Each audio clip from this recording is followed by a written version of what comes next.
हाँ, पहले तो एक बात बताओ, अपन यूट्यूब पे जो वीडियो थोड़ा सा अपलोड करके, मतलब जो भी क्लास का वीडियो है यूट्यूब पे अपलोड कर दे रहे, कुछ बेनिफिट हो रहा क्या उसका? क्या बेनिफिट हो रहा?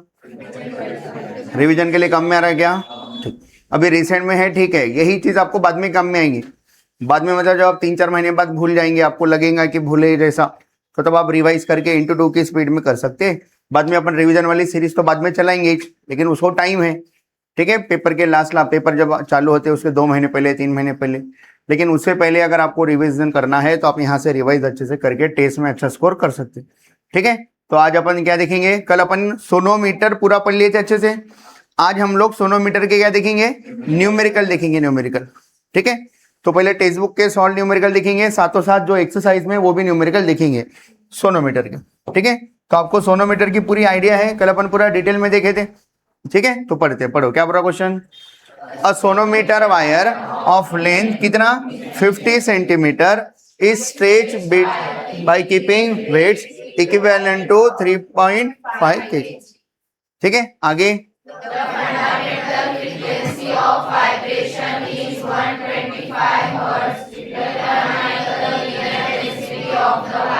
ठीक है। तो बोलो क्या क्या गिवन है और क्या क्या निकालना है। यहाँ गिवन में क्या बोल रहा? A sonometer wire of length, sonometer wire की लेंथ कितनी देकर है? 50 सेंटीमीटर देकर है, ठीक है। तो अपन लिखेंगे लेंथ कितनी है? 50 सेंटीमीटर है। सेंटीमीटर को मीटर में कन्वर्ट करना था क्या आपको? क्या करेंगे? 50 इंटू 10⁻⁻² मीटर लिखेंगे, तो कितना मीटर हो जाता है ये? 0.5 मीटर हो जाता, सबको समझता है इतना, 0.5 मीटर। नेक्स्ट बोलो, 50 centimetre stretch by keeping the weight equivalent to 3.5 kg। Weight है और क्या देकर है? यूनिट केजी में देकर है, केजी। तो अपने को होना टेंशन, ठीक है, क्योंकि अपने फार्मूले में टेंशन रहता। तो उन्होंने वेट मतलब उन्होंने मास दिया, जैसा मास कितना दिया उन्होंने? 3.5 kg दिया, लेकिन अपने को टेंशन होना, तो m को t में कैसे कन्वर्ट करते? तो t का फार्मूला रहता m इंटू जी, कैपिटल M लिखेंगे, ठीक है। कैपिटल M कितना है? 3.5 kg है, यूनिट के साथ लिख रहा, इंटू, ठीक है, स्मॉल जी की वैल्यू क्या रहती? 9.8 मीटर पर सेकंड स्क्वायर। तो इनका मल्टीप्लीकेशन करके जो भी आंसर आएगा 3.5 इंटू 9.8, यूनिट क्या बन जाएगा? न्यूटन बन जाएगा। टेंशन एक टाइप का फोर्स है, उसका यूनिट क्या रहता? न्यूटन। उन्होंने मास दिया था केजी में, इसको अगर 9.8 से मल्टीप्लाई करें, क्योंकि टेंशन का फार्मूला m इंटू जी रहता, m देकर है, g को क्या लिखे? 9.8 मीटर पर सेकंड स्क्वायर। तो दोनों का मल्टीप्लिकेशन करके जो भी यूनिट आएगा वो यूनिट क्या रहेगा? न्यूटन रहेगा। टेंशन का यूनिट क्या बन गया? न्यूटन। समझ में ना सबको इतना? हाँ, इसके बाद में नेक्स्ट क्या बोला और आगे? हाँ, the fundamental frequency of vibration is 125 hertz. Fundamental frequency देकर है, कितनी देकर है? 125 हर्ट्ज देकर है। आपको इन सब के मीनिंग पता है ना, क्या क्या होता? आपको ये सब आता है, ये सोच के न्यूमेरिकल आगे बढ़ा रहा हूं। नहीं आता तो आप पिछला वीडियो में वो सब चीजें देख के आपकी क्लियर कर सकते हैं, ठीक है। क्या निकालो बोला? Determine the linear density of the wire, मतलब क्या फाइंड करना है? स्मॉल m गिवन के बाद 2 फाइंड, क्या फाइंड करना है अपने को? Small m equals to question mark, small m find करना, ठीक है। तो अब ये स्मॉल m कैसे क्या फाइंड कर रहे ध्यान दो, ठीक है। इसको एक साइड कर देता, माने ऊपर कर देता, ठीक है। जो गिवन था वो तो लिख लिया अपन। हाँ, अब बारी कैलकुलेशन की। फार्मूला की जो है मैं कैलकुलेशन में लिख लेता, क्या ऐसा अच्छे से लिखना जरूरी नहीं है, लिखे तो थोड़ा अच्छा लगता है। गिवन 2 फाइंड कैलकुलेशन, बताओ क्या फाइंड करना है? m फाइंड करना है। तो इन सब का कोई रिलेशन है क्या? L T N M कुछ रिलेशन है क्या? क्या है फंडामेंटल फ्रीक्वेंसी का formula? n equals to 1/2L under root of T by M। तो आपको m निकालना है, तो n देकर है क्या? n 125 हर्ट्ज देकर है। स्मॉल l देकर है क्या? देकर है। कैपिटल T देकर है क्या? देकर है। तो स्मॉल m इजीली निकल जाता। तो स्मॉल m अंडर रूट के अंदर में छुपा हुआ है। तो आपके पास 2 ऑप्शन है, एक तो पूरी वैल्यूज पुट कर दो, बाद में m के लिए अरेंज करके सॉल्व करो, या पहले m के लिए अरेंज कर लो, बाद में वैल्यूज पुट करो। तो मैं पहले अरेंज कर ले रहा, बोलो अंडर रूट के अंदर m है तो मैं कर रहा स्क्वेयरिंग, बोलो स्क्वेयरिंग करे तो क्या हो जाता? हाँ, स्क्वेयरिंग करे क्या हो जाता? n का स्क्वायर इक्वल्स टू 1 का स्क्वायर, 1 हर एक का स्क्वायर करना है इधर, 2l का स्क्वायर 4l स्क्वायर, और इधर स्क्वायर और रूट अंडर रूट कैंसिल, क्या बचता? t बाय m बचता। तो आपको किसकी वैल्यू होना है? m की वैल्यू होना, तो m को इधर ला लो, n स्क्वायर उधर लेके जाओ, तो m इक्वल्स टू मिल रहा है, m इक्वल्स टू बोलो हाँ ठीक है। हाँ 1 into T, T upon 4l² तो पहले से था, m इधर आया, n² इधर आया, n²। तो ये अपना सिंपल सा फार्मूला बन। अब ये फार्मूले में अपनी वैल्यूज पुट करके अपन कैलकुलेशन को आगे बढ़ाएंगे और आंसर निकालेंगे। बोलो क्या है, m इक्वल्स टू, हाँ m इक्वल्स टू, बोलो t कितना है, t टेंशन कितना आया, टेंशन हाँ 3.5 इंटू बराबर 3। अब मल्टीप्लीकेशन करना है तो कर लो, कुछ कट कुट हुआ तो मैं इसलिए अलग रखा। 3.5 अपॉन 9.8, हाँ अपॉन बोलो नीचे में 4l² n²। 4l कितना है, l बोलो l कितना है, 0.5 का क्या है, स्क्वायर है, ठीक है। हाँ इंटू n का स्क्वायर, n कितना है, n 125, उसका क्या करना है, स्क्वायर करना है। अब इसको सॉल्व करना है, तो अब इसको सॉल्व कैसे क्या करेंगे, तो अपन कोशिश करते जितना छोटा हो सकता उतना छोटा कैलकुलेशन कर लेते। अब 3.5 9.8 से मल्टीप्लाई होने वाला कोई नंबर तो नहीं दिख रहा इधर। अब बोलेंगे सर 5 है ना, 5 का स्क्वायर कितना हो जाता, 2 बार लिखना पड़ता 0.5, एक बार का थोड़ा बहुत कर सकते, कैसे क्या देखो, 3.5 इंटू 9.8 अपॉन 4 इंटू 0.5 का स्क्वायर है ना, ठीक है। एक बार 0.5 लिखता, एक बार 0.5 लिखता, और 125 का स्क्वायर निकालना है, ठीक है। तो कुछ हो सकता है इधर 4 इंटू 0.5 कितना हो जाता, 20, मतलब 2 बचता, 2 4 पंचे 20, 4 5 20, एक के बाद पॉइंट देना, मतलब इसका आंसर है 2 आ रहा। इधर पॉइंट शिफ्ट होने के बाद 7 5 1 जा 5 7 जा 5 और 7, ठीक है। 1 और 7 बोलो कितना हो जाता, एक बार लिख देता। इसको 35 ले रहा, एक पॉइंट शिफ्ट किया, 9.8 जैसे का वैसा रखा, ठीक है। 4 इंटू 0.5 कितना हो जाता, 2.0 मतलब 2 हो गया, इंटू 0.5 का भी एक पॉइंट शिफ्ट करता, ऊपर नीचे एक ही टर्म है, इसका एक पॉइंट शिफ्ट करा, इसका भी एक पॉइंट शिफ्ट करता ताकि हर एक बच्चे को आसान लगे, इंटू 125 का स्क्वायर। बताओ क्या कैंसिल हो रहा, 5 1 जा 5 7, ठीक है। तो बच रहा अपना 7 इंटू 9.8, 2 का भी डिवीजन जाता है क्या 9.8 में, बोलो 2 1 जा 2, ये 2 1 जा और 2 4.9 जा, बराबर। हाँ अपॉन कितना बच रहा, 125 का स्क्वायर। अब कुछ कट कुट होता हुआ दिख रहा है क्या, 7 है 125 डिवीजन जाता क्या, 125 वैसा भी 2 बार लिखना है, इनका भी इनके डिवीजन नहीं जाता, इसलिए सिंपली क्या करेंगे, अब लॉग टेबल से सॉल्व कर ले, ठीक है। तो पहले 7 इंटू 4.9 कितना आता, 50 के 7 नोट मतलब 350, लेकिन हर एक में 1 रुपया कम है, तो कितना 7 रुपया कम कर दो 350 में से, कितना हो जाता 43, बराबर।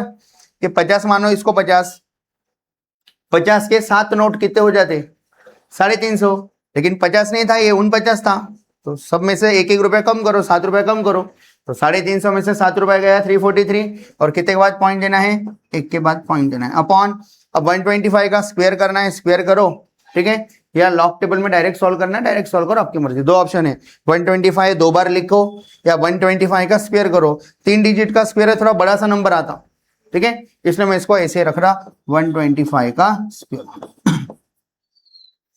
अब इसको लॉग से सॉल्व करना है, किससे सॉल्व करना है, इसको लॉग से सॉल्व करना है इतना, ठीक है। तो इसको लॉग से कैसे सॉल्व करते हैं मैं अगले पेज पे आके बता रहा। ये किसका आंसर है, m इक्वल्स टू कितना आ रहा 34.3, बोलो m इक्वल्स टू क्या है, m इक्वल्स टू है 34.3 अपॉन 125 का स्क्वायर।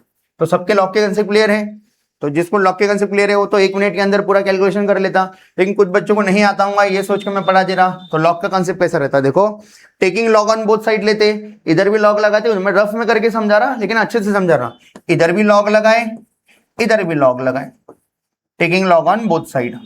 तो लॉग इधर और इधर लगाने के बाद जब इधर ऊपर और नीचे में रहता तो इसको a बोलते हैं, इसको b बोलते हैं, तो लॉग a बाई बी हो जाता log a minus log b, तो ये वाला आंसर हो जाता आपका लॉग a मतलब कौन ऊपर वाला 34.3 प्लस लॉग b मतलब कौन 120 माइनस माइनस माइनस ले, ठीक है, बोलो log a minus log b। अब इसका लॉग निकालना एकदम आसान है, आप निकाल लेते हैं। इसका लॉग कैसे निकालते हैं, लॉग a का पावर m लॉग a आता, मतलब ये 2 सामने आ जाता, और लॉग 125 को लॉग टेबल से देख के निकालना है क्या आता क्या नहीं आता। तो कैसे क्या लॉग निकालते, देखो 34.3 है तो पॉइंट के लेफ्ट साइड में कितने, पहले नंबर देखो आपका एक से बड़ा है कि एक से छोटा है, एक से बड़ा नंबर है, तो क्या रूल है, पॉइंट के लेफ्ट साइड में कितने डिजिट है, 2 डिजिट है, तो कैरेक्टरिस्टिक और मैंटिसा, कैरेक्टरिस्टिक कैसे निकालते, पॉइंट के लेफ्ट साइड में 2 डिजिट है तो एक अपने तरफ से माइनस कर देते, तो कितना आता 1 पॉइंट, इसका कैरेक्टरिस्टिक कितना आएगा, ये 2 तो सामने आ गया, 125 में पॉइंट कहीं नहीं मतलब लास्ट में, एक से बड़ा नंबर है, पॉइंट के लेफ्ट साइड में 3 डिजिट है, तो कैरेक्टरिस्टिक कितना आता 2 पॉइंट आता। अब लॉग टेबल में जो देखते हैं अपन उसको बोलते हैं मैंटिसा, क्या बोलते हैं उसको, मैंटिस। तो लॉग टेबल में जो मैंटिसा देखते हैं वो क्या बोलता है लॉग टेबल वाला, तुम हमारे पास आ रहे हैं, आप लोग हमारे पास आ रहे हैं, मैं लॉग टेबल हूं, आप लोग मेरे पास आए तो आप 4 डिजिट लेके आओ, कितने डिजिट लेके आओ, आपका फिर डिजिट कितने भी नंबर का रहो आप 4 डिजिट लेके आओ, बस अगर आखिरी में 0 है, 2 ही डिजिट का नंबर है तो इसको 4 कैसा करेंगे, 0 0 लगा लो, ठीक है, लेकिन जनरली ठीक है ये 0 नहीं लिखे तो भी चलता, 35 का 0 में देखे तो हो जाता, 35 का लॉग कैसा देखते हैं, 35 का 0 में देखते, लेकिन अपने इसमें अच्छी अच्छी चीजें हैं, कैसा है 3 4.3 है, क्या करना है, लॉग का कैरेक्टरिस्टिक निकाले, कैरेक्टरिस्टिक 1 आया, पॉइंट मैंटिसा निकालते समय पॉइंट वाइन सब भूल जाओ, तो ये कितना है 3 4 3 है, आखिरी में कुछ नहीं मतलब क्या लगा दो 0, अब बोले सर नंबर तो बदल गया, लेकिन मैंटिसा देखते समय कैरेक्टरिस्टिक तो निकाल लिया ना, तो उसकी unit place, unit value, place value, ठीक है वो सब वैल्यू बराबर बैलेंस है। अब खाली इधर अपने को देखना है, कैसा देखना है 34 का 3 में देखना है, और मीन डिफरेंस 0 का तो रहता ही नहीं, तो 0 का इस बार कोई टेंशन नहीं, तो आपको क्या करना है लॉग टेबल में 34 का 3 में देखना है, तो लॉग टेबल लाए क्या आप लोग, हाँ तो इधर लॉग टेबल लॉग और एंटी लॉग, तो लॉग वाला पेज खोलो, इधर 34 होगा, ठीक है, इधर 0 1 2 ऐसा करके 3 होगा, तो 34 का 3 में देखो और बताओ कितना आ रहा, कितना 503 बराबर, हाँ अब इसका कैसे देखेंगे, ये 125 है, आप बोलेंगे सर आप तो बोले 4 डिजिट हो रहा, तो आप 0 लगा सकते हैं, लेकिन इधर जो रहता है ना मीन डिफरेंस, 0 से मीन डिफरेंस रहता नहीं, मीन डिफरेंस 1 से चालू होता, 1 2 3 4, तो आखिरी में अगर 0 है तो उसके कोई मतलब नहीं, तो सीधा 12 का कहा देखो 5 में देखो, इधर 12 होगा, 12 का कहा देखना है 5 में देखना है, कितना ना 0969, ठीक है, हाँ अब इनका कैलकुलेशन कर लेंगे, बोलो कितना हो जाता है ये, हाँ ये है अपना 1.5353 में से माइनस करना है किसको, इसको पहले 2 से मल्टीप्लाई कर देंगे, कितना होता है 2 से मल्टीप्लाई करे तो 2 से मल्टीप्लाई करें, ये वाला 2 इधर लिख दिया, बोलो कितना होता 18 13 18 और 1 19, इधर 1 है, ठीक है, 2 इंटू 0 0 0 प्लस 1 1 2 2 जा 4, तो कितना रहा 4.198, तो अपन बोले माइनस कर रहे हैं, माइनस किसको 4.1938 ना, हाँ अब इसका माइनस कैसे क्या करेंगे, तो ध्यान दो सब लोग, 13 में से 8 गया, उधार लिए समझता, बोरो लिए, 13 में से 8 गया 5, ये उधार दिया तो 4 बन गया था, 4 में से 3 गया, उधारी खंडमंड हो गई, ठीक है, हाँ बोलो 3 में से 9 जाता गया, फिर उधारी लिए बाजू वाले से, कितना हो गया 13 हो गया, 13 में से 9 हो गया 4, ये उधार दिया था तो ये कितना बन गया 4 में से गया, उधारी खंडमंड हो गई, अब 1 में से 4 जाता क्या, तो क्या करेंगे 4 में से 1 निकाल के माइनस दे देंगे, मतलब 3 और ऊपर में क्या दे देंगे 12, ये माइनस इधर नहीं देना है, माइनस माइनस किस पे देना है 12, इसका मतलब पॉइंट का ये वाला डिजिट नेगेटिव है, ठीक है, तो अब इसका क्या देखना रहता लॉग देखे बाद, क्यों एंटी लॉग देखना रहता, क्योंकि अपने को m की वैल्यू निकालनी थी, अपने को किसकी वैल्यू निकालनी थी m की, और अपन ने लेफ्ट साइड में भी log m बन गया, अपन जो आंसर निकाल रहे हैं ना ये log m का आंसर है, तो log को कैसे कैंसिल करते, तो log को कैंसिल करने के लिए anti log on both side लेते, log और एंटी लॉग कैंसिल, या ऐसा याद रखो log उधर गया तो एंटी लॉग, या ऐसा याद रखो लोगों को हटाने के लिए किसको बुलाना पड़ता एंटी लोगों को, ऐसा भी याद रख सकते, बोलो log उधर गया तो एंटी लॉग, तो कितना हो जाता है m equals to anti log of 3 bar 0.3415, अब एंटी लॉग कैसा देखते हैं, एंटी लॉग पॉइंट के बाद वाले डिजिट का देखते, एंटी लॉग पॉइंट के बाद वाले डिजिट का देखते, इसलिए एंटी लॉग वाला जो कॉलम है उसमें पॉइंट से चालू हो रहा हूँ, देखो स्टार्टिंग में पॉइंट लग के चालू हो रहा हूँ, तो किसका देखेंगे 34 का 1 में देखेंगे, फिर मीन डिफरेंस 5 में देखेंगे। देखो 34 का 1 में देखो, मीन डिफरेंस 5 वाला ऐड कर दो। पहले इतना बताओ 34 का 1 में कितना रहा? 2 1। हाँ, और मीन डिफरेंस 5 में देखो, वही लाइन में कितना रहा? 3 आ रहा, 3। तो कितना हो जाता है ये? 2196। तो अपना आंसर आ रहा 2196। अब पॉइंट कैसे करने का? हमेशा एक डिजिट के बाद में पॉइंट दे देने का, और 10 टू पावर, ये पॉइंट के लेफ्ट साइड में क्या था? 3 बार था, तो -3 लगाने का। अगर ये सिर्फ 3 रहता था तो +3 लगाते थे। ये जो भी है वो लगाते थे। तो अपना आंसर आ रहा 2196 इंटू 10 टू पावर -3। समझ में आ रहा क्या बोल रहा मैं? उनका भी आंसर इतना है क्या? 2.195 आया, अपना कितना है? 196। तो गलत हो गया क्या अपना? नहीं। देखो 19 के बाद में जो तीसरा पॉइंट के बाद में जो तीसरा डिजिट है उसमें थोड़ा बहुत 5 और 6 हो सकता, ठीक है, तो वो चल जाता। अब बोलिए सर इधर ही चेंज हो गया तो नहीं, स्टार्टिंग वाला नंबर ये वाला नंबर नहीं, ये बराबर है। 2.19 आया उनका, अपना भी 2.19 ही जाए। उनका 2.19 के बाद 5 आया, अपना 6 आया, तो आखिरी में है ना ये। देखो इसको ऐसा समझो, 2195 2196, तो 2196 और 2195 में बहुत ज्यादा डिफरेंस है क्या? नहीं, 1 रुपए का है। वही अगर इधर डिफरेंस हो जाता था तो इधर डिफरेंस हो जाता, सीधा 1000 का डिफरेंस हो जाता। इधर चेंज आ रहा है वैल्यूज में, आखिरी डिजिट में चेंज हो रहा, चलता 2195 2196, ठीक है। हो सकता है वो मोबाइल से करे होंगे कैलकुलेटर, अपन किससे करें? लॉक से। हो सकता है आप कुछ गलत बता दिए, ऐसा भी हो सकता है। आप गलत तो नहीं बताए ना? हो सकता है मेरा कैलकुलेशन में थोड़ा बहुत कुछ हुआ, लेकिन वो दोनों भी आंसर वैलिड है। आंसर कौन से वैलिड है देखो। हाँ, अगर मान लो किसी का आंसर 5 के जगह 4 आता था ना ये आखिरी में, तो भी वैलिड था। 2.195 के बाद 5 उनका आया, किसी का 6 आया, किसी का 3 आया, किसी का 6 आया, 7 आया, तो उतना वैलिड है, चल जाता हूँ। क्यों? हो सकता है वो कहाँ से करे? वो मोबाइल से करे। लॉक की स्टेप दिए क्या वो लोग? नहीं, अपन पूरा लॉक से करो। ऐसा मत बोलो सर इधर हो गया तो भी हो सकता ना, फिर नहीं, इधर बहुत ज्यादा डिफरेंस हो जाता है, इधर बहुत, ठीक है। हाँ, आ जाओ वापस।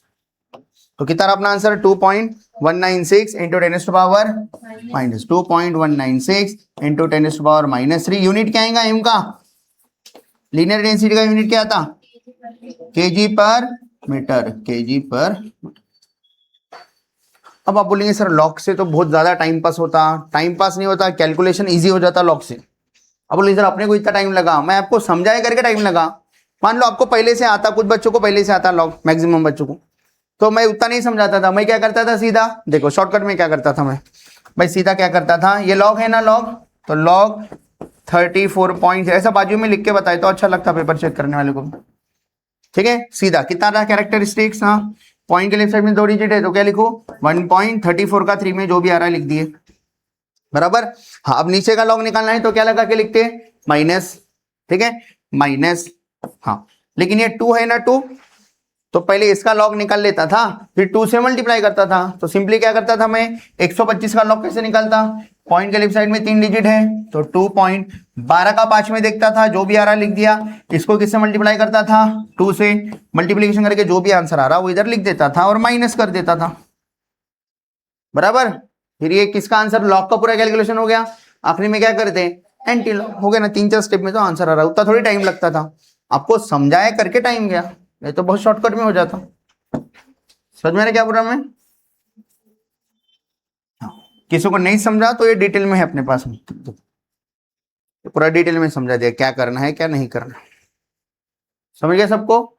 जाएंगे आगे नेक्स्ट न्यूमेरिकल पे, तो लिख लेंगे घर जाके अच्छे से, ट्राई कर लेंगे। टेक्स्ट बुक में सॉल्व लीजिए वैसे भी, ठीक है। किसी को अगर इतना कैलकुलेशन नहीं करना है तो ऊपर में लॉक लगा ले सकते, लेकिन जब छोटे छोटे नंबर रहते पहले छोटा कर लेने का, फिर लॉक की तरफ जाने का, ठीक है। जाएंगे नेक्स्ट। ऐसे वाला एक न्यूमेरिकल आपको ट्राई करना है, आप कर सकते, क्या बताओ न्यूमेरिकल पढ़ो, क्या बोला न्यूमेरिकल? हाँ, ए सोनोमीटर वायर ऑफ लेंथ कितना है? 0.5 मीटर। मतलब क्या देकर है? लेंथ देकर है, एल देकर है, एल। हाँ, आगे बोलो आगे। हाँ हाँ, इस stage by a weight of 5 kg। ये क्या देकर है? 5 kg है। हाँ सर, तो इसको क्या करेंगे? 5 को 9.8 से मल्टीप्लाई करके यूनिट क्या लिख देंगे? न्यूटन लिख देंगे। समझ गया? हाँ नेक्स्ट बोलो, the fundamental frequency of vibration is 100 hertz. तो एन इक्वल टू कितना है 100 हर्ट्ज है, सब ऐसा यूनिट में है। क्या निकालना है, calculate the linear density of wire, M निकालना है। सेम अभी के जैसे क्वेश्चन है क्या, सेम क्वेश्चन है, बस क्या चेंज हो गए, वैल्यूज चेंज हो गए। समझ में आ रहा, तो ट्राई करेंगे घर जाके, ये होमवर्क वाला पार्ट आपके लिए, ठीक है। आंसर भी देकर है टेक्स्ट बुक में। हाँ अब जा रहे हैं अपन नेक्स्ट न्यूमेरिकल, ठीक है। पढ़ो सब लोग ऊपर देखो। हाँ क्या बुरा न्यूमेरिकल, एक बार लाउडली पढ़ो।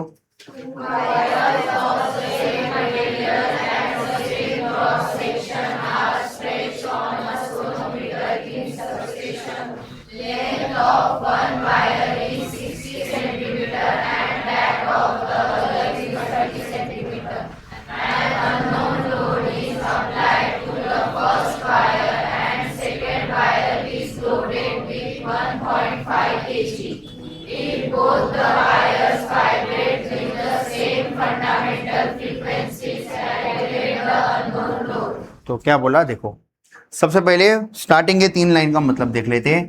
2 वायर है, क्या सेम है, ऑफ सेम मटेरियल है और सेम क्रॉस सेक्शन एरिया है, are stretch on a sonometer in succession. मतलब पहले वो वायर लगाए, कल याद है क्या तीसरी केस अपन वेरीफाई कर रहे थे, वेरिफिकेशन, पहले वो वायर लगाए, दूसरी बार फिर दूसरा वायर लगा।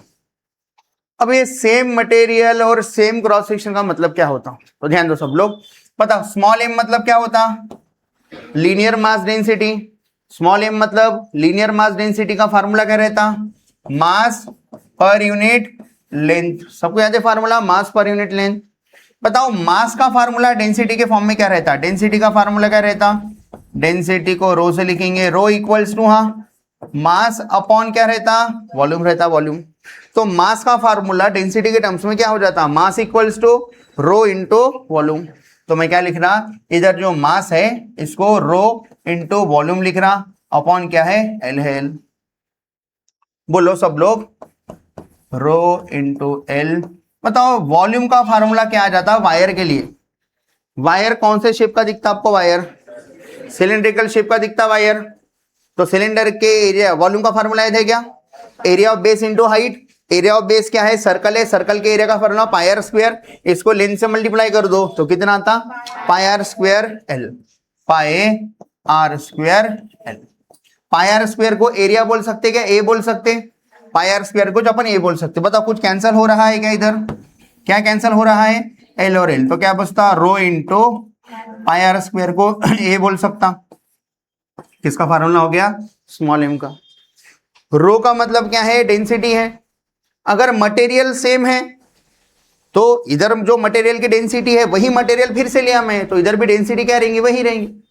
तो इसका मतलब क्या हो रहा, अगर सेम मटेरियल बोले, क्या बोले, सेम मटेरियल बोले तो रो क्या रहता, डेंसिटी क्या रहती, सेम रहती। और सेम क्रॉस सेक्शन एरिया बोले, सेम क्रॉस सेक्शन एरिया बोले तो इसका मतलब क्या होता, ए क्या रहता, सेम रहता। और दोनों सेम बोल दिए तो, दोनों सेम बोल दिए तो एम क्या रहता, सेम। तो इधर वही बोला उन्होंने, क्या बोला पढ़ो, 2 वायर्स ऑफ सेम मटेरियल मतलब डेंसिटी सेम है, and the same cross section मतलब एरिया भी क्या है, सेम है। इसका मतलब क्या सेम है, स्मॉल एम सेम है। इसलिए देखो उन्होंने क्या लिखा, क्या सॉल्यूशन की पहले 2 लाइन पढ़ो। 2 wires are given to be of the, इसलिए m1 equals to m2 equals to m करके लिखिए। मतलब m1 और m2 की जगह पे हम क्या लिखेंगे, m लिखेंगे। तो इतना समझ में आएगा सबको।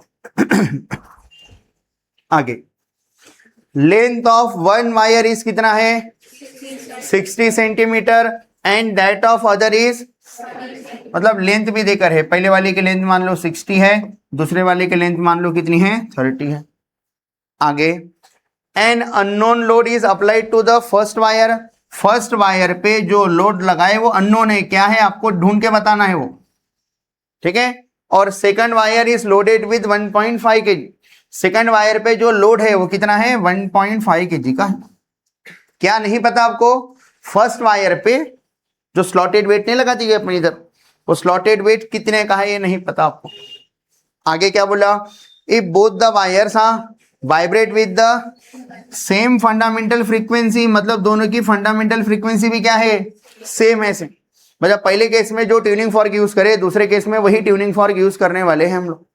ठीक है, तो आपको क्या कैलकुलेट करके बताना है, calculate the unknown load, unknown load calculate करके बताना। तो क्या क्या सेम देकर है, m1 equals to m2 equals to m, और क्या सेम देकर है, फ्रीक्वेंसी भी सेम बोला, तो अपन बोलेंगे पहले केस की फ्रीक्वेंसी, दूसरे केस की फ्रीक्वेंसी को हम क्या बोलेंगे, सेम, और उसी को n नाम रख दे। तो बोलो इतना समझ में आ रहा है क्या? ठीक है, ये जो लिखा ना इधर, ये एक्स्ट्रा नॉलेज के लिए, ये जो लिखा एक्स्ट्रा नॉलेज के लिए लिख रहे हो। ठीक है, इसका मतलब हो रहा देयरफॉर m क्या है, सेम। ठीक है, अब ये न्यूमेरिकल को अपने को सॉल्व करना, समझ में आया सबको? ठीक है, अब इसको ऊपर लिख देता और गिवन लिख देता। और क्या चीजें गिवन है बोलो? हाँ, ये सॉल्यूशन में वो गिवन तो लिख लिए। हाँ, अपन अपने तरफ से बोलो लेंथ दे करेगा दोनों केस की, सबको सोनोमीटर है ना दिमाग में, कल की क्लास में अच्छे से पूरा सोनोमीटर देखे थे 1 घंटा पूरा, तो आपको सोनोमीटर समझ में है, मतलब पूरा सब कुछ समझता है, ये सोच के न्यूमेरिकल पढ़ा रहा हूं। अगर आपको सोनोमीटर का आइडिया नहीं है तो आपको कुछ भी नहीं समझता है पढ़, इसलिए सोनोमीटर देख लो, फिर आपको इजीली समझ में आ जाता। बोलो हाँ, लेंथ कितनी है, लेंथ ऑफ वन वायर कितनी है, 60 सेंटीमीटर। L1 कितना है, 60 सेंटीमीटर। मीटर में कितना हो जाता, सीधा लिख दो 0.6 मीटर, 10⁻⁻2 मतलब 0.6 हो गया वो। नेक्स्ट बोलो L2 कितना है, L2 30 सेंटीमीटर मतलब क्या हो जाता, 0.3 मीटर। समझा ये भी सबको? हाँ, अब बोलो, अब हाँ, लेंथ हो गया दोनों की। हाँ, an unknown load is applied to the first wire, first wire पे जो लोड लगाए वो अननोन है। और हाँ, second wire is loaded with 1.5 kg, मतलब सेकंड वायर मतलब किसकी बात चल रही, M2। M2 कितना है, 1.5 kg। लेकिन अपने को क्या होना, अपने को क्या होना, टेंशन होना। तो बोलो टेंशन T2 लिख दो सीधा, टेंशन T2 इक्वल्स टू 1.5 को किससे मल्टीप्लाई करेंगे, और यूनिट क्या लिखेंगे, न्यूटन। तो क्या निकाल के बताना है, अननोन लोड मतलब T1 मतलब इज M1 निकाल के बताओ। T1 नहीं निकालना है, क्या निकालना है, M1 निकालना है, M1। ठीक है, unknown load of first wire. ठीक है, क्या बोला, calculate the unknown load. Unknown load किस पे लगाए, फर्स्ट वायर पे लगाए, फर्स्ट। इसका मतलब क्या निकालना है, M1 निकाल के बताना है। ठीक है, तो इधर M1 लिख देता ना, फिर कंफ्यूजन नहीं होता। M2 कितना था, सेकंड वायर पे कितना लोड लगाए, 1.5 किलो, 1.5 kg। हाँ बोलो आगे, T2 कितना हो रहा, 1.5 इंटू 9.8। अब ये वाला M और ये वाला M पे कंफ्यूज मत हो, ये ऐसी कंसेप्ट समझाने के लिए बताइए, वो M भूल जाओ, अपन ये वाला M यूज कर रहे हैं लोड के लिए। ठीक है, हाँ, अब बोलो अपने को चीजें निकालनी है। तो अब अपन देखते कि इनका रिलेशन और फ्रीक्वेंसी और M क्या है दोनों केस में, सेम। बताओ फर्स्ट के लिए, फॉर उन्हें फर्स्ट वायर बोला ना, ठीक है, 2 cross 2 wires of the same, दोनों को इसका नाम दिया गया वो कुछ। ठीक है, क्या बोले, लेंथ ऑफ वन वायर। ठीक है, if both the wires vibrate same fundamental frequency. ठीक है, अपन अपने हिसाब से नाम दे रहे थे। ठीक है, फॉर फर्स्ट केस बताओ, पहले केस के लिए फंडामेंटल फ्रीक्वेंसी का फार्मूला क्या आएगा, n equals to 1/2L under root of T/M। बताओ किसको किसको नंबर दे, तो देखो दोनों का n सेम है, दोनों का m भी सेम है। समझ आ रहा क्या बोल रहा मैं? तो आप n और m को नंबर नहीं दे तो भी चलता, लेकिन टेक्स्ट बुक के अकॉर्डिंग सॉल्व करे थे, वो नंबर देके बाद में नंबर को सेम m लिख देते, सेम n लिख देते, बाद में कैंसिल कर देते। तो मैं भी वैसे ही सॉल्व कर लेता। बोलो मैं नंबर दे रहा इधर, हाँ, n1 L1 T1 second wire के लिए बोलो, हाँ, फॉर सेकंड वायर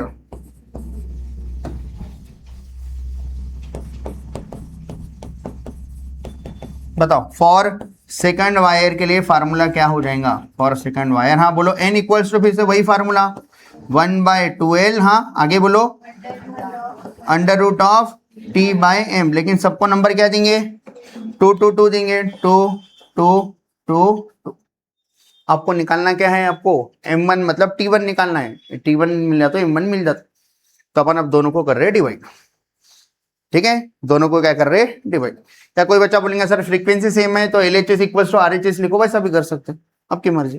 मैं सीधा डिवाइड कर दे रहा, बोलो डिवाइड करे तो क्या होता, N1/N2। ठीक है, थोड़ी सी जगह होना, इधर लिखता, हाँ, N1 bye N2 equals to क्या आएगा बोलो? हाँ, N1 का फार्मूला क्या है? 1/2L1 हाँ अंडर रूट ऑफ T1/M1। बताओ आगे में। हाँ N2 कितना है? N2 हाँ 1/2L2 under root of T2/M2। दिखाई क्या सबको? बताओ क्या क्या कैंसिल हो रहा है? तो कैंसिल करने से पहले N1 N2 की जगह पे N और N लिख देंगे, फिर कैंसिल कर देंगे। M1 और M2 की जगह पे M और M लिख देंगे, अपन लिखे थे ना स्टार्टिंग में, कैंसिल कर देंगे, बाकी बचे वाले का कैलकुलेशन करेंगे। ठीक है, तो मैं ये साइड करूं। ठीक है, हाँ बोलो क्या हो जाता? हाँ N1/N2 की जगह पे N लिख रहे, N upon N equals to बोलो हाँ 2 कैंसल, 2 कैंसल, 1/L2 ऊपर आया तो L2/L1, मतलब L2 ऊपर आता L1 नीचे आ रहा। देखो 1/L2 ऊपर आया तो L2/1, तो L2 ऊपर L1 नीचे, तो कितना आएगा बोलो? L2/L1। अंडर रूट दोनों में कॉमन ले लिया पूरा, दोनों में अंडर रूट है, एक ही टर्म है ना, दोनों में अंडर रूट कॉमन ले लिया पूरा। बोलो क्या हो जाता? T1/M1 है, T2/M2 है। ठीक है, T2/M2 ऊपर गया तो M2/T2, और दोनों M को अपन M लिखने वाले हैं।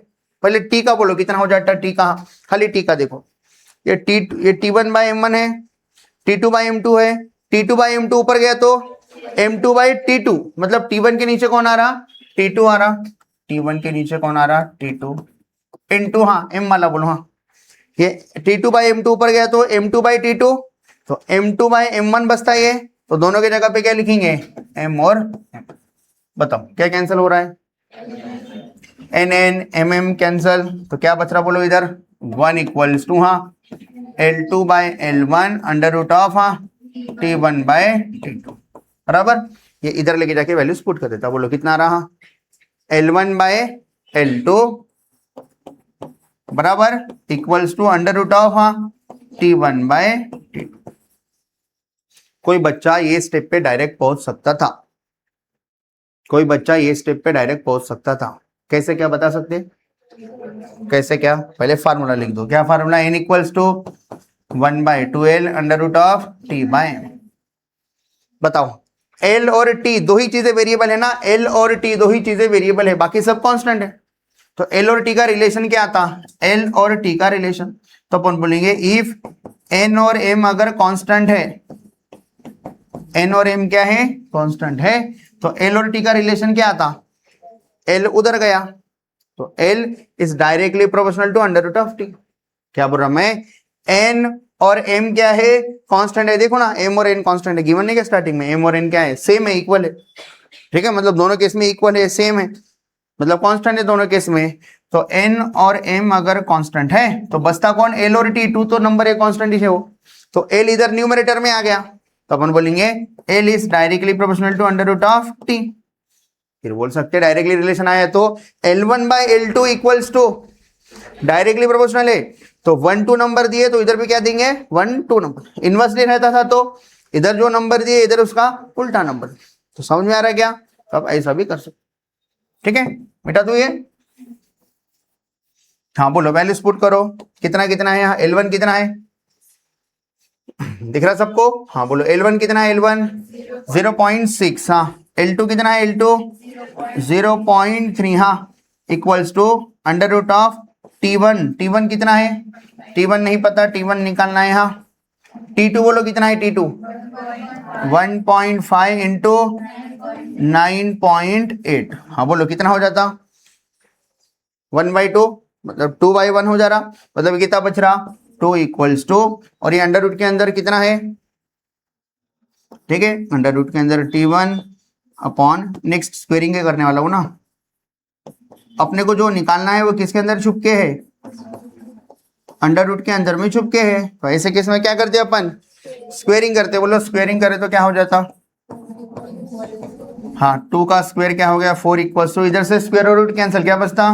T1 upon 1.5 into 9.8। आपके मन में चल रहा होगा सर 9.8 तब से मल्टीप्लाई क्यों नहीं कर रहे हम? हमको अच्छा नहीं लग रहा तब से आप लेके चल रहे, देखो कंटिन्यू लेके क्यों नहीं मल्टीप्लाई करा? क्योंकि अभी आपको समझ में आता। बोलो हाँ ये पूरा इधर लेके आ जाओ। T1 कितना हो रहा? 4 into 1.5 into 9.8 equals to T1।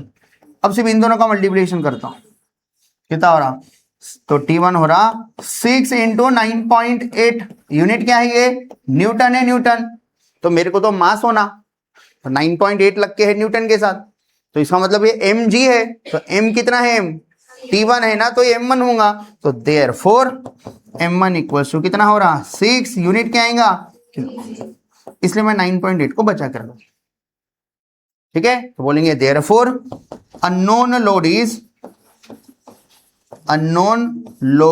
Is कितना, 6 kg, ठीक है, फिर से बताओ किसका मतलब क्या होता, समझ में आया क्या, किसका मतलब क्या होता, to wires of same material and same cross section area का मतलब क्या होता, इसका मतलब होता m1 और m2 की वैल्यू क्या है, सेम है, कैसे क्या सेम है, तो इधर मैं अच्छे से डिटेल में बताया आपको, क्रॉस सेक्शन मतलब क्या होता, डेंसिटी मतलब क्या होता, ठीक है। नेक्स्ट उसके बाद में L1 कितना देकर है 60 सेंटीमीटर, L2 कितना देकर है 30, फिर उन्होंने क्या बोला, an unknown load is applied to first wire, first wire को अननोन लोड लगाए, और हाँ second wire is loaded with 1.5 kilo, second wire को 1.5 किलो लगा, ठीक है।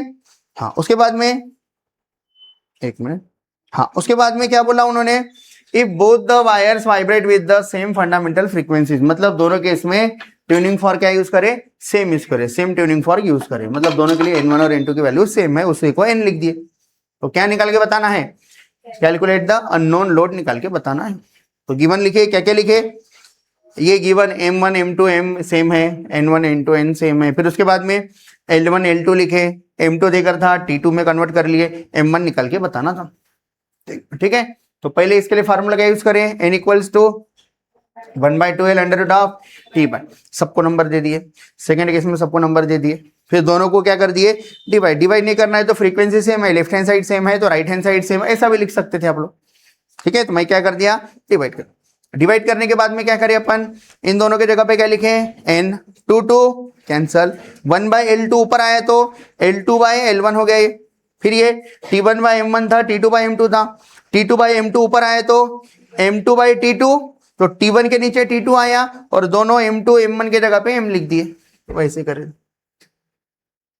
ठीक है। फिर NN MM कैंसल, जो बचा वो लिखे, फिर L1 इधर L2 इधर, फिर ये आया, मैं बोला ये तो डायरेक्ट ही निकाल सकते थे, अब बोले कैसे क्या, आपको समझाया डायरेक्ट कैसे क्या निकाल सकते थे, कांस्टेंट है तो बचे वाले का रिलेशन क्या है वो पता कर, ठीक है। तो L और रूट T डायरेक्टली प्रोपोर्शनल था, तो L1/L2 equals to under root of T1/T2, values put करें, ये आंसर कितना आया 2, ये रूट के अंदर था, स्क्वेयरिंग करें, 4 इक्वल्स टू इतना आया, 9.8 वैसे बचा के रखा था, ये पूरा इधर लाके मल्टीप्लाई करा, 9.8 अभी बचा के रखा, कितना रहा 6 इंटू 9.8, टेंशन का यूनिट न्यूटन, लेकिन अपने को तो मास होना था, तो मास में कन्वर्ट कर लिए और केजी करके ले, 9.8 हटा के केजी है, तो अननोन लोड कितना आया 6 kg, आ रहा है क्या थोड़ा थोड़ा समझ में,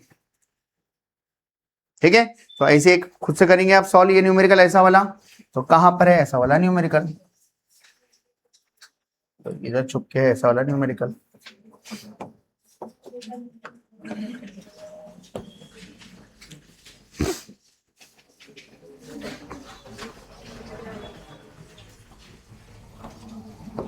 हाँ देखो क्या बोल रहा न्यूमेरिकल में, 2 वायर्स पढ़ो ऑफ, हाँ same material and same cross section are stretch on sonometer, 1 wire is loaded with 1.5 kg and other loaded with 6 kg, आगे ये M1 है, ठीक है, ये क्या है M2 है, आगे the vibrating length of first wire मतलब L1 देकर है, एंड फंडामेंटल फ्रीक्वेंसी भी क्या है सेम है, पहले और दूसरी के as that of second wire, फिर फंडामेंटल फ्रीक्वेंसी भी क्या है सेम है, क्या निकालो बोला, vibrating length of the other wire मतलब L2 निकालो बोला, तो क्या क्या लिखना समझ में आ रहा वो, अभी जो अपन लिखे थे उतना सब लिख के कहां पहुंचते अपन, मान लो एमसीक्यू में आ गया तो सीधा ये स्टेप लिख देने का, L1/L2 equals to under root of T1/T2, L2 निकालना है, L2 को ऊपर रख देता, बोलो L2/L1 equals to under root of T2/T1, बोलो L2 निकालना है, L1 कितना है, L1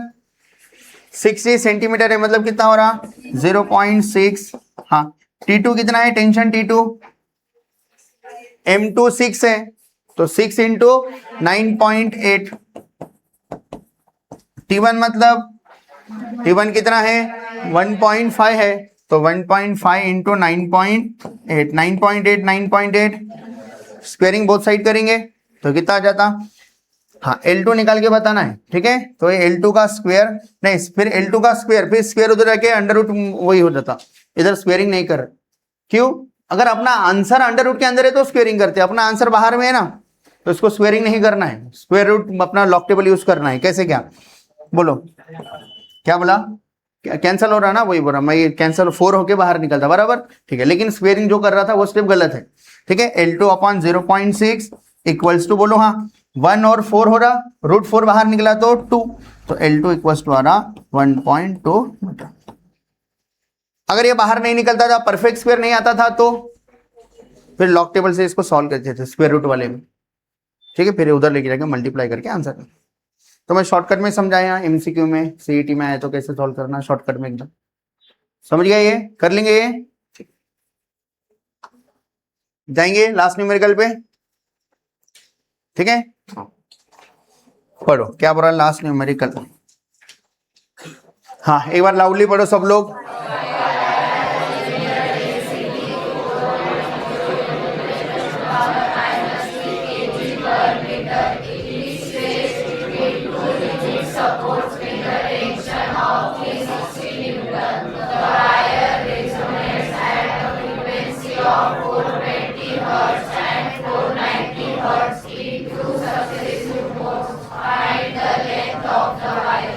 ठीक, तो क्या बोल रहा क्वेश्चन, इधर सोनोमीटर का ही वर्ड यूज करके है क्या, सोनोमीटर वर्ड है क्या, देखोगे तो भी नहीं, ठीक है। तो अपन जो straight string between two rigid support वाले न्यूमेरिकल देखे थे ना, उसमें ही ये न्यूमेरिकल था, उसमें ही न्यूमेरिकल था, लेकिन अपनी बुक में शायद से अभी देकर है, इसलिए इसको अपन अभी कर लेना, ठीक है। तो वो सोनोमीटर का भी काम क्या है, लॉज ऑफ वाइब्रेटिंग स्ट्रिंग को क्या करता, वेरीफाई करता। तो तब के जो न्यूमेरिकल थे, ये न्यूमेरिकल एक जैसी है, तो मीनिंग समझते। बोलो क्या बोल रहा, a wire has a linear density, कितनी है लीनियर डेंसिटी, यहाँ बोलो linear density m equals to 4.0 मतलब 4 इंटू 10⁻³ हाँ kg पर मीटर। कोई मेरे को इसका मतलब बता सकता क्या, 1 मीटर वायर की weight, 1 metre length of wire कितने, मतलब कैंची से 1 मीटर का वायर कट करके तराजू पे रख दिए और वजन गिने, तो वजन कितना रहा 4 इंटू 10⁻³ कितना होता, 4 इंटू 10⁻³ मतलब 4 ग्राम पर -3 है ना, 4 ग्राम आया वजन, तो उसी को लिखे 4 इंटू 10⁻³ kg पर, 4 ग्राम तो बहुत ज्यादा कम ही हो गया। ये है तो पतली से रस्सी है, 1 मीटर की रस्सी रख दी है, कितना आ रहा वजन इसका 4 ग्राम आ रहा, मान लो इससे भी पतली होंगी, ठीक है। हाँ आगे आगे, it is stretch between two rigid support, याद है 2 रिजिड सपोर्ट के बीच में रस्सी को बांध के रख दिए, स्ट्रेच करके रख दिए, ठीक है। आगे बोलो, with the tension of, tension कितना है 360 न्यूटन, न्यूटन है क्या ऐसा यूनिट, पूरा न्यूटन देकर है 360 न्यूटन, इसका मतलब ये क्या है, सीधा टेंशन है, कितना है 360 न्यूटन। आगे बोलो, the wire resonate at a frequency of 420 hertz and 490 hertz in 2 successive modes. याद है अपन उधर फंडामेंटल मोड लेते थे, फर्स्ट मोड सेकंड मोड, तो ऐसा करके 2 सक्सेसिव मोड में, मतलब कोई भी एक मोड और उसके बाद वाला जो मोड है, वो दोनों मोड में जो फंडामेंटल फ्रीक्वेंसी नहीं, ठीक है, रेजोनेंस वाली जो फ्रीक्वेंसी मिली वो कितनी मिली 420 हर्ट्ज और 490 हर्ट्ज। हो सकता है ये थर्ड और फोर्थ मोड की बात कर रहे हो सकता है ये फिफ्थ और सिक्स्थ मोड की बात कर रहे हो, तो लगातार वाले 2 मोड लेना। समझ में क्या बोल रहा हूं मैं, उधर जो रेजोनेट मतलब ये केस में फंडामेंटल फ्रीक्वेंसी इतनी है, दूसरे केस में फंडामेंटल फ्रीक्वेंसी इतनी, मतलब फंडामेंटल मतलब क्या हो रहा, वाइब्रेट, जब उसको रेजोनेंस में ला रहे अपन वो वाली फ्रीक्वेंसी की बात करें, फंडामेंटल बोलना गलत हो जाता, ठीक है। हाँ आगे बोलो, इन 2 सक्सेसिव मोड्स क्या निकाल के बताना है, find the length of the wire निकाल के बताना है, find the length of the wire निकाल के बताना है। तो बताओ आपको ओवरटोन के फॉर्म में फार्मूले याद थे क्या पूरे, बताओ। अगर आपकी रस्सी दो रिजिड सपोर्ट के बीच में है, तो ऐसे केस में ओवरटोन के फॉर्म में फ्रीक्वेंसी का फार्मूला क्या था, एनपी इक्वल्स टू हाँ P + 1 × n, मतलब ओवरटर्न के फॉर्म में अपन तीनों फार्मूले को याद रखे थे ताकि तीनों को कंपेयर करना इजी हो जाए। तो मान लो सबसे पहले कौन सी केस आती है, सबसे पहले आता फंडामेंटल मोड आता, सबसे पहले क्या आता फंडामेंटल मोड, इसी को क्या बोल सकते हैं अपन, फर्स्ट मोड। फिर क्या आता, सेकंड मोड आता। तो ओवरटोन कहां से नाम चालू करना रहते, ओवरटोन कहां से नाम देते, सेकंड, यहां से क्या नाम देते हैं, इसको क्या बोलते हैं फर्स्ट ओवरटोन, इसको क्या बोलते हैं फर्स्ट ओवरटोन, ठीक है। इसको क्या बोलते हैं, इसको सेकंड ओवरटोन बोलते हैं, बराबर। तो बताओ अपने फार्मूले में क्या क्या आता था, सबसे पहले फंडामेंटल फ्रीक्वेंसी में क्या आता था, एन आता था, एन। और इधर क्या बोले थे अपन, ऑल हार्मोनिक्स आर प्रेजेंट, कितने हार्मोनिक आर प्रेजेंट, ऑल। तो इधर क्या आता था, N1 लिखते थे इसको, N1 इक्वल टू क्या आता था 2n आता था। अगले इसमें क्या आता था, N2 इक्वल्स टू 3n आता था। याद आ रहा क्या सबको। तो ये कौन से नंबर थे, ये ओवरटोन के नंबर थे। अगर मोड के हिसाब से देखा जाए तो देखो ये सेकंड मोड है तो इधर क्या है 2 है, थर्ड मोड है तो इधर क्या है 3 है, ठीक है। और इधर ये ओवरटोन के नंबर है। तो मेरा बोलने का मतलब है अगर इसी को अपन हार्मोनिक्स के फॉर्म में पढ़ा जाए तो अपना फार्मूला क्या था। अगर मैं बोल रहा हूं N2 फर्स्ट मोड मतलब फर्स्ट हार्मोनिक है ये, बराबर, लाइट गई ध्यान दो इधर। सेकंड मोड मतलब कौन सी हार्मोनिक है ये, ऑल हार्मोनिक प्रेजेंट है ना, इधर कौन सा हार्मोनिक है, सेकंड हार्मोनिक है, बराबर। ये कौन सा हार्मोनिक है, थर्ड हार्मोनिक है। तो हार्मोनिक के अकॉर्डिंग आंसर क्या आएगा, सेकंड हार्मोनिक N2 का आंसर कितना आता, इधर कितना n आता था 2n आता, इधर क्या आता था, इधर 3n आता। बोलेंगे सर अपन तो ऐसा पढ़े थे, अपन ओवरटोन के फॉर्म में पढ़े थे। अगर हार्मोनिक के फॉर्म में पढ़ना है, क्योंकि टेक्स्ट बुक में सॉल्व एग्जांपल है, हार्मोनिक के फॉर्म में सॉल्व करके रखे वो, तो अपन हार्मोनिक के फॉर्म में पढ़ लेते ताकि आपको दोनों का सॉल्यूशन एक जैसे लगे और इजी लगे। तो अपना फार्मूला क्या बनेगा हार्मोनिक का, NP इक्वल्स टू, हाँ इधर जो है इधर वही है, इधर जो है इधर वही है, इधर जो है उधर क्या आएगा वही आएगा, P इंटू एन। तो NP इक्वल्स टू कितना आएगा, P इंटू एन। बस ये फार्मूला बताने के लिए हार्मोनिक के फॉर्म में। इधर P क्या है, P कौन सा नंबर है, P हार्मोनिक का नंबर है, हार्मोनिक का। और इधर P क्या है, ये वाले फार्मूले में इधर P क्या है, ओवरटोन। दोनों केस में आंसर राइट हैंड साइड में सेम ही चाहता, बस लेफ्ट साइड में लिखने का तरीका अलग हो गया। इधर मैं 2 लिख रहा था, ठीक है, इससे पहले क्या लिखता था 1, इधर 1 मतलब फर्स्ट ओवरटोन था, फर्स्ट ओवरटोन मतलब ही कौन सा हार्मोनिक, सेकंड हार्मोनिक। तो हार्मोनिक के फॉर्म में इधर 2 लिखा, राइट साइड में 2n ही चाहता दोनों के। इधर राइट साइड में क्या रहा था 3n, अभी भी क्या आया 3n है। लेकिन इधर मैं किसके फॉर्म में लिखा था, ओवरटोन के फॉर्म में लिखा था, ओवरटोन। मैं इधर किसके फॉर्म में लिख रहा, हार्मोनिक के फॉर्म में लिख रहा। क्यों, ताकि आपको इजीली ये पूरा टॉपिक समझ में आ जाए। तो देखो क्या बोल रहा मैं, 2 wire resonate at a frequency of 420 hertz and 490 hertz in 2 successive mode. तो जो नंबर का हार्मोनिक है वही नंबर का मोड है, जो नंबर का हार्मोनिक है थर्ड हार्मोनिक मतलब थर्ड मोड, सेकंड हार्मोनिक मतलब सेकंड मोड, ये वाले केस में। तो बोलो अपना P मोड का फार्मूला क्या आएगा, P मोड का फार्मूला, हाँ P इंटू एन। बोलो P को P लिख रहा, N का फार्मूला याद है क्या, 1/2L under root of T by M। तो फाइनल फार्मूला क्या बन गया, NP इक्वल्स टू, हाँ P बन जा P/2L under root of T by M। ये बन गया अपना फार्मूला, ये बन गया अपना। तो अपन 2 फार्मूले में क्या बोलने वाले हैं, एक बार अपना आंसर आ रहा है, ठीक है, इसको इधर सरका देता भी, हाँ अपना एक बार आंसर आने वाला है।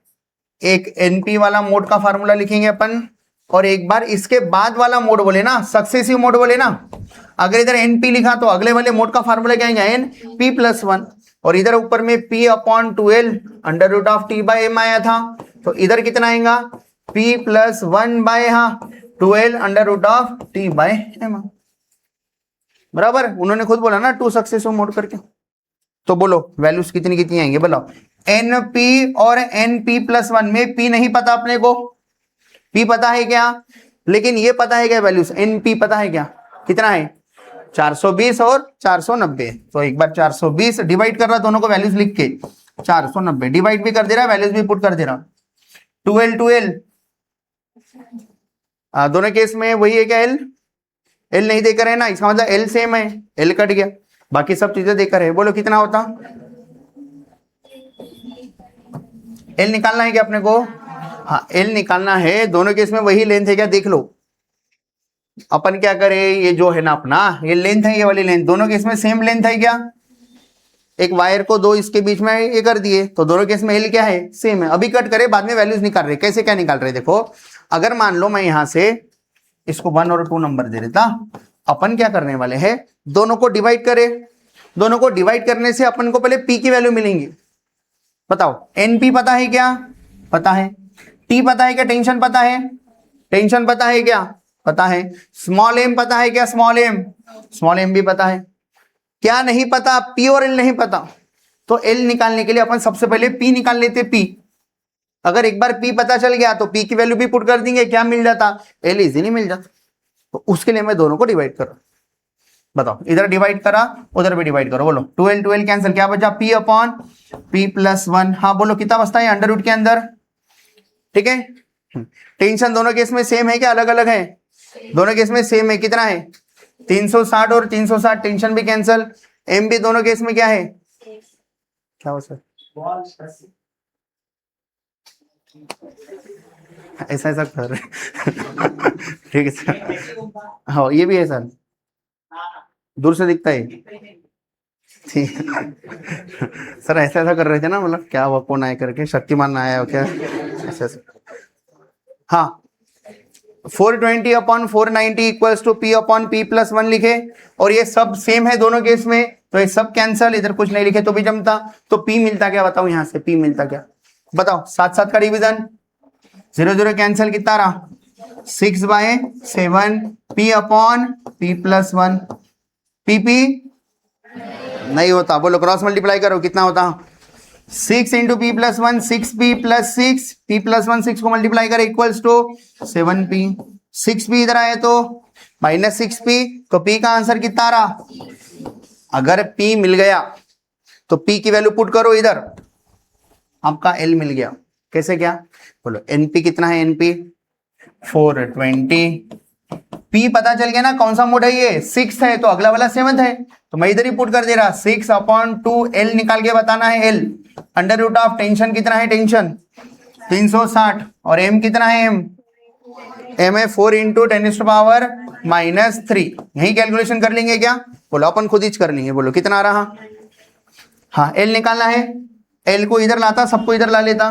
बोलो l इधर आया, बाकी सब इधर, 6/2, 2 1 जा 2 3 जा, ऊपर में 3 बचा, नीचे में क्या आया 420, 420 नंबर है इसमें, ठीक है। हाँ, आगे बोलो अंडर रूट के अंदर क्या बच रहा, 4 1 जा 4, 90 जा, तो अंदर में बचा 90 इंटू 10⁻⁻3, ऊपर आया तो प्लस, तो कितना हो जाता 3/420। 3 1 जा 3, 14 जा 14 42, ठीक है, 1/140 बराबर। हाँ बोलो कितना बच रहा अंडर रूट के अंदर में, 9 इंटू 10 लिखता, 9 इंटू 10 लिखता, इससे क्या होता है 10⁻4 हो जाता, वो इवन हो जाता, बाहर निकला तो आधा हो जाता, आधा रह गया, और 9 बाहर आया तो 3, तो ये 3 बाहर आया, इंटू 10⁻4 बाहर आया तो 10⁻2, 2 मतलब 10⁻2 मतलब 10 इंटू 10 100, क्यों 1 1 0 कैंसिल, तो कितना बच रहा 30/14। करना था क्या कैलकुलेशन, हो गया अपना एल में। थोड़ा थोड़ा समझ में आ रहा क्या, अब मैं ऐसा रफ रफ में क्यों पढ़ाया, क्योंकि टेक्स्ट बुक में अच्छे से सॉल्व है, ठीक है, तो यहां से एक बार पढ़ लेते। बोलो m देकर था, लिखे क्या m, और क्या देकर था, टेंशन देकर था, देखो t कितना देकर था, टेंशन 390 न्यूटन। वो बोले 420 और 490 दो सक्सेसिव मोड है, तो उन्होंने क्या बोला, एक बार p ले रहे और एक बार p प्लस 1 इधर लिखा, देखो उन्होंने, ठीक है, ये फार्मूला लिख दिया पहले उन्होंने, अपन भी लिखे थे फार्मूला, ठीक है। तो फार्मूला क्या आएगा, बोलो हाँ, n इक्वल्स टू, हाँ n इक्वल्स टू फार्मूला आएगा p upon 2l under root of t by m, लेकिन p लिख के रहा तो p। तो बोलो क्या फार्मूला, उन्होंने फार्मूला बनाया इसने कहा इधर, ठीक है, डायरेक्ट वैल्यूज पुट कर दिए। बोलो हाँ n p इक्वल्स टू, हाँ पहला 420 लिए तो p by 2l under root of t by, दूसरी बार क्या लिए 420 के बाद अगली बार क्या लिए 490, लेकिन p के जगह पे क्या लिखे, अगला मोड है ना p प्लस 1, फिर दोनों को डिवाइड करें, डिवाइड, तो ये स्टेप अपनी भी आई थी क्या, अपना भी पी का आंसर 6 आया था क्या। फिर अपन क्या करे थे, पी का आंसर 6 आने के बाद ये वाले फॉर्मूले में पी के जगह पे क्या पुट कर दिए थे, 6 पुट करके एल निकाल लेते, या इधर पुट कर सकते हैं, आपकी मर्जी, दोनों केस में आंसर सेम आता। तो देखो पी के जगह पे पुट करेंगे 6, ये पी है ना, पी के जगह पे 6 पुट करें और टी और एम की वैल्यूज पुट कर दिए, सॉल्व करें तो कितना आंसर 2.143 क्या है ये लेंथ का आंसर है। तो आप इसको खुद से भी कर सकते हैं, खुद से भी, अगर आपको समझ गई चीजें तो आप खुद से भी कर सकते हैं। ठीक है, हाँ, तो यहाँ पर अपन कौन से न्यूमेरिकल कंप्लीट कर लिए, सोनोमीटर वाले न्यूमेरिकल क्या कर लिए, कंप्लीट कर लिए।